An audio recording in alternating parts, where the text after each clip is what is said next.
Sottile is an applied exercise scientist, adjunct injury prevention educator, and exercise physiologist since 1996. Sottile opened his first fitness facility at 25 years old and grew a company that was eventually merged with a public company on the NASDAQ exchange in 2000.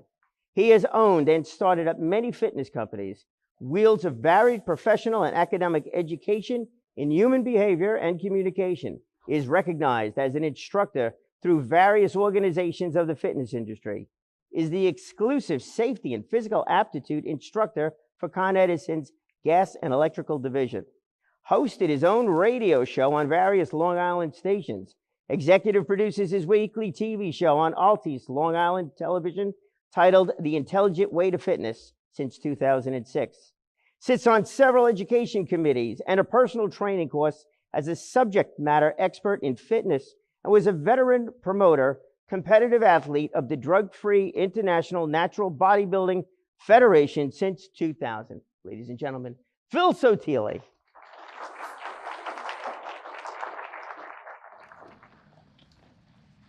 How we doing?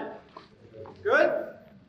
7 o'clock at night, it's Thursday, already off to a great start. Why? Because you made a choice. Chose to be here when you could have been somewhere else.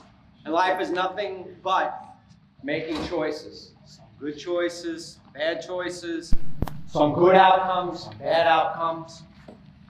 And you don't have to answer this question, it's rhetorical in nature. Do you have a dream? Are there things you dream about? Is there something that motivates you to get up in the morning? It causes you to take action, to do something, to get somewhere, to be somewhere eventually. And life is nothing but dreams. And making choices and taking actions to make those dreams reality. So that's essentially what my speech or our discussion is tonight. It's about having dreams. But I would like to, with your permission, share with you my story. Tonight, you have a story. Your story is unfolding. As we speak, you're writing your story so far. And the story is not done.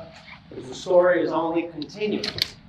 Well, I want to tell you, if I may, part of my story, because I was sitting on your side of this discussion not so long ago, sitting maybe where you are, and being spoken to by somebody like me.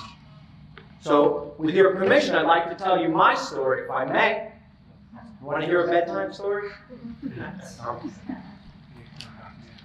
You have a dream. You have something that defines your existence and motivates you to wake up in the morning. Have you already faced some obstacles, some barriers, some force that has or is sidelining your ability to pursue your goal? Something that stands in your way, impeding your ability to pursue your life's happiness. That happens. If it hasn't happened already, it may.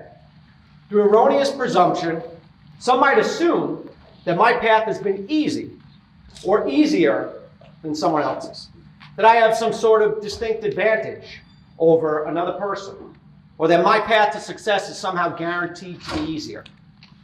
Well, I'm here to share with you how dreams can be potentially dissolved in the ether of diabolical forces, false prophets, and misleading persuasion. Success and happiness was never guaranteed to anyone.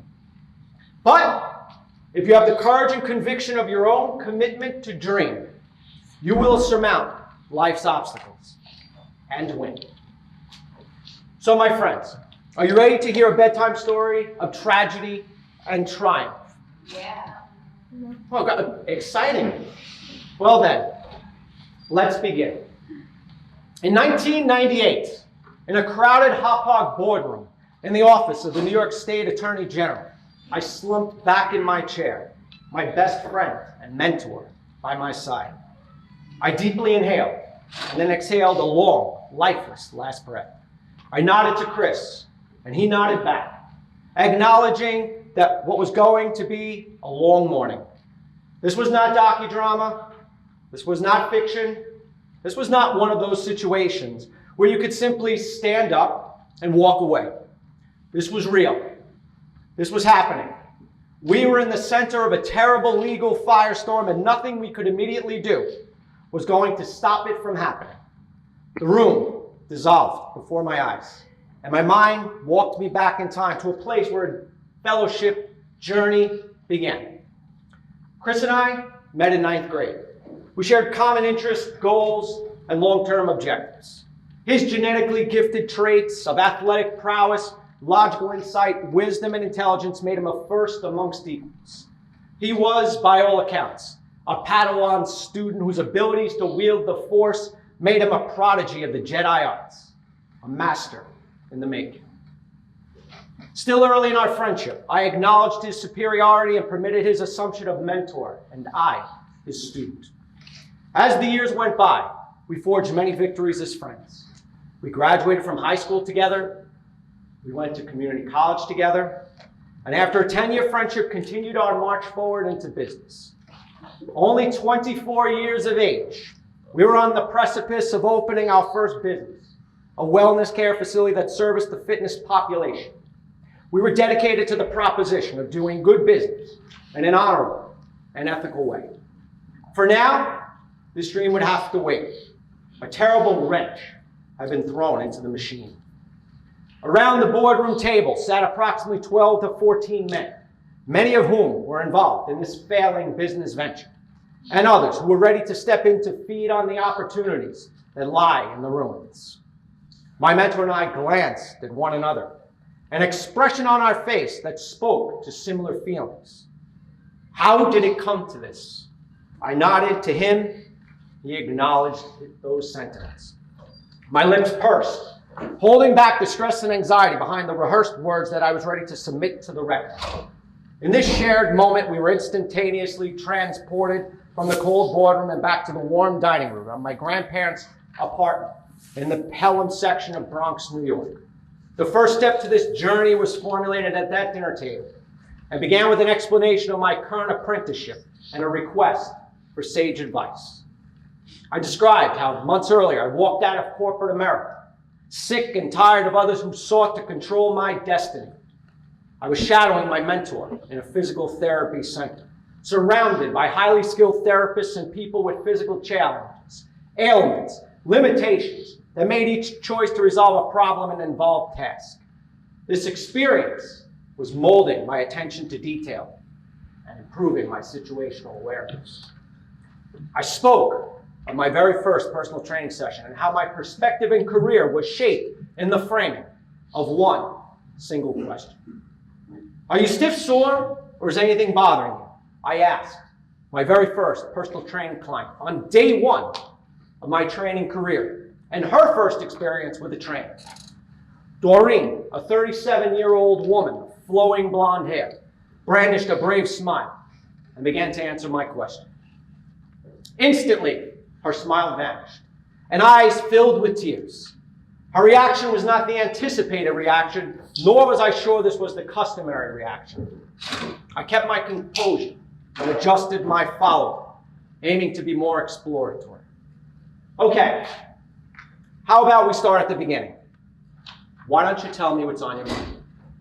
She opened up her life to me and went down the litany of problems that had befallen her. She discussed how her life was a conclave of depressive portions. And there are 200 members in this action, and the penalty for each pre-sold membership carries a $2,500 fine. The sum of the action against the accused is $5 million. Mr. Frank, the Assistant Attorney General, began. I blinked and inhaled a quick, deep breath, now back in the moment. Not a young boy with stars in his eyes, not the trainer with Doreen's hands in his own, not the aged sage who came to discover that life reached out further than the physical self. I was but a fragile man, being indoctrinated into a world of real problems, consequences, and penalties, and all the results of my own free will and choices. Mr. Frank continued his list of charges against us and his reading of the events into the record. The proposed time of incarceration for this type of an offense is 1 to 3 years. How do you propose we handle this? He asked the congregation. An up-and-coming political superstar in the Brookhaven Town District of New York, John Laval, began his defense in support of our position. Mr. Sottile and Mr. Kushner were not aware of the actions perpetrated by this business's president, sir. They were brought in only for their knowledge and expertise in a fitness-centered operation, and were unaware of Fox's illicit acts as the company's president. I ask that you give us the necessary time to cauterize the consumer's complaints, reestablish the business's operations with the new investors who are here today, and complete the build-out of the facility so we can open the gym and move on from this unfortunate act. I took in the room of men, each of whom could smell our blood in the water. Time seemed to speed up, slow down, and seemingly stop during all moments of this reference frame in my life's personal timeline. In some instances, I could pause time and move about the room, looking at each man who sat in his chair, and finally to myself, who seemed to be the sun in this out-of-control galaxy of detrimental proportions. In this pause, I left my physical body to move through space and time, and back to Mr. Laval's office, sitting at a very modest table, discussing the defense for Chris and myself. What are the odds that we're going to go to prison? Chris asked. Well, John began, the odds of you two going to prison are slim to none. And Slim just left town. I could see a look of relief come over Chris's face as Mr. Laval put to rest his concerns. I could not help but feel terrible for dragging Chris into this venture.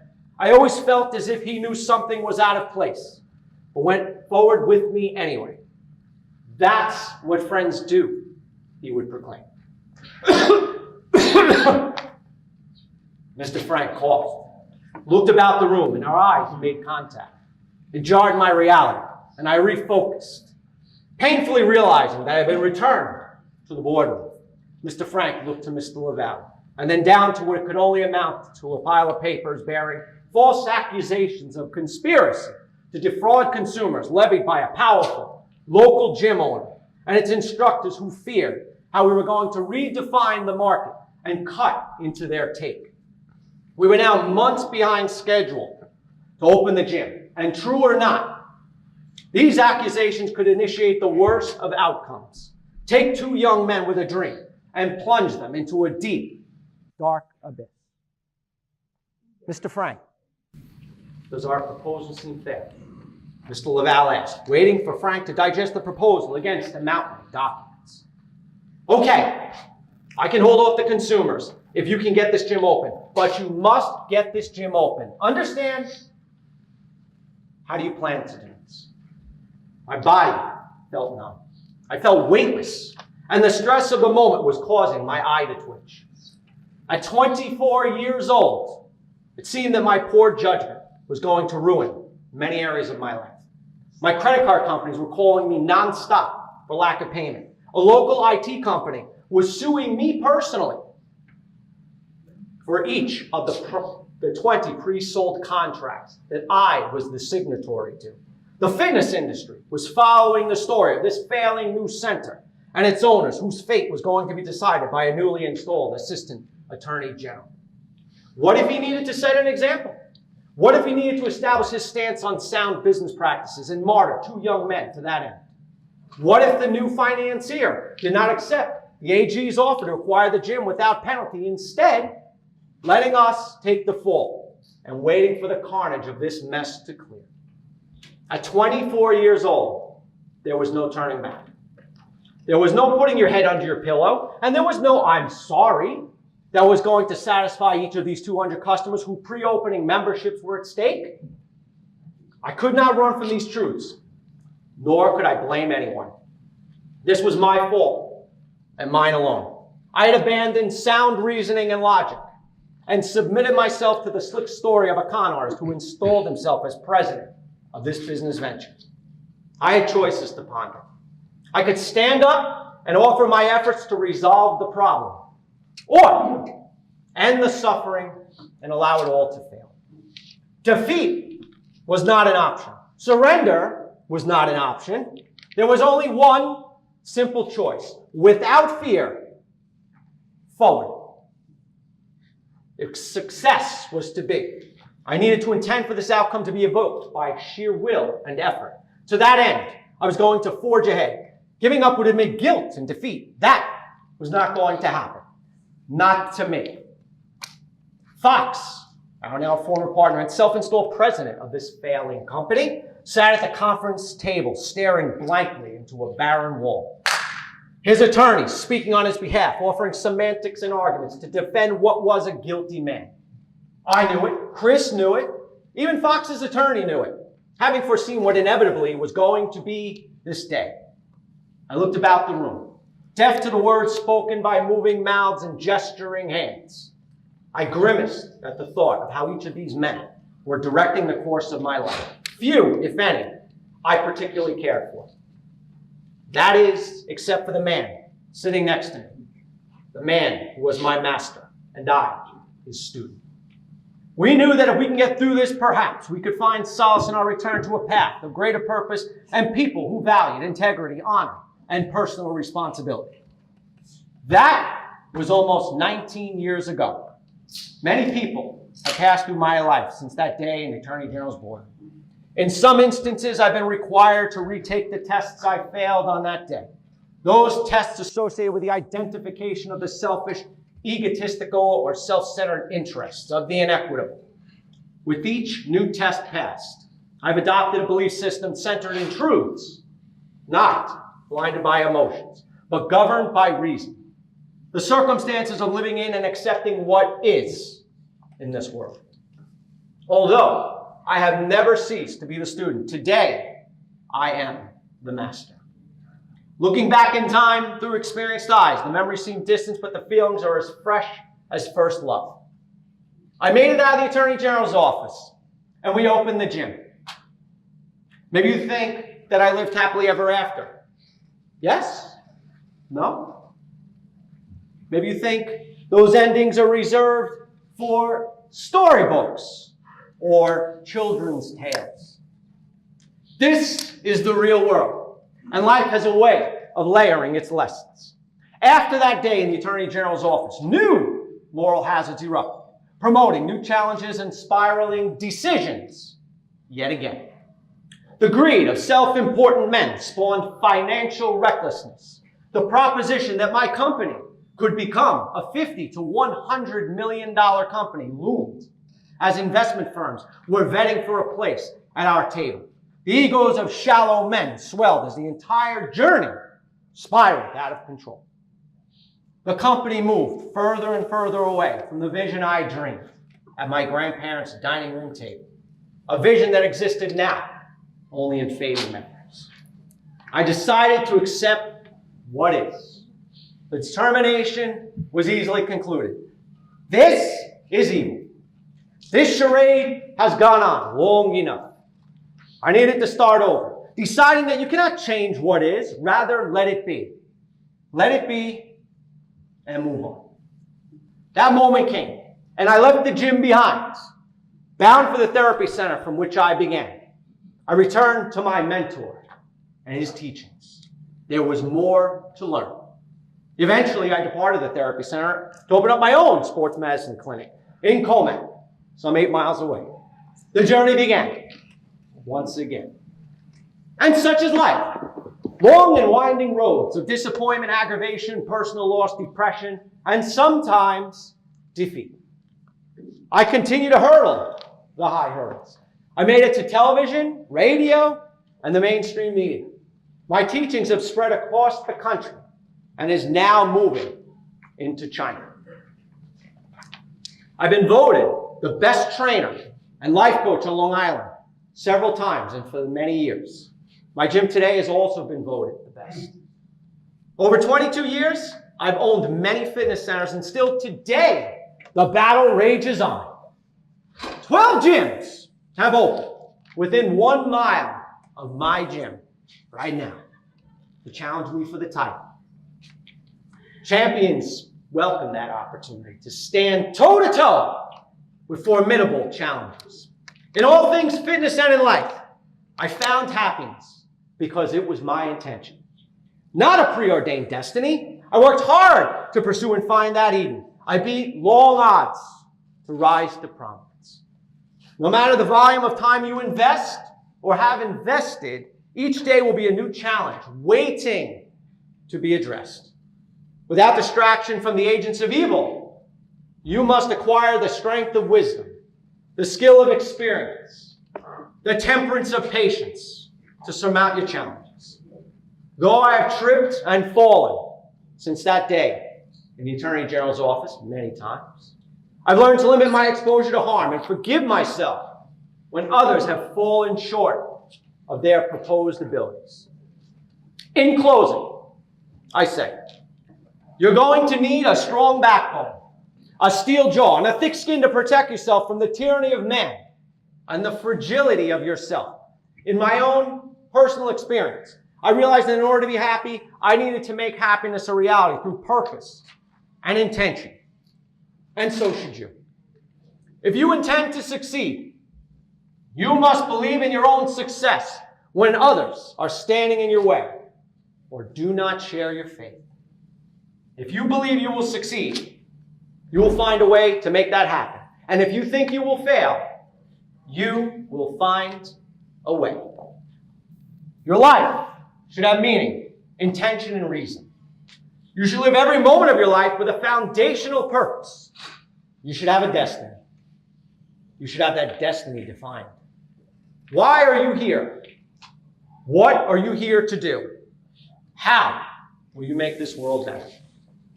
You should live your life with the fundamental purpose to make the lives of others better. You should do no harm in word or deed. What reason would you have to live if not to be the defining difference in the life of another person? No matter who you are, no matter where you're from, no matter what advantages you may have, life is going to swing. At times, it's going to hit you. It's going to hit you hard. Every ounce of your being, you must summon the strength of will and pull yourself back up. You will stand for the 8 count, and you will push forward again. You may not avoid getting hit, but you must be able to withstand getting hit and keep moving forward. No matter how bad your defeat, you must believe that you can overcome the fear of new loss and once again challenge life's unforgiving swings. Remember, there is no can't. There is no won't. There is no retreat. And there is no surrender. There is only forward.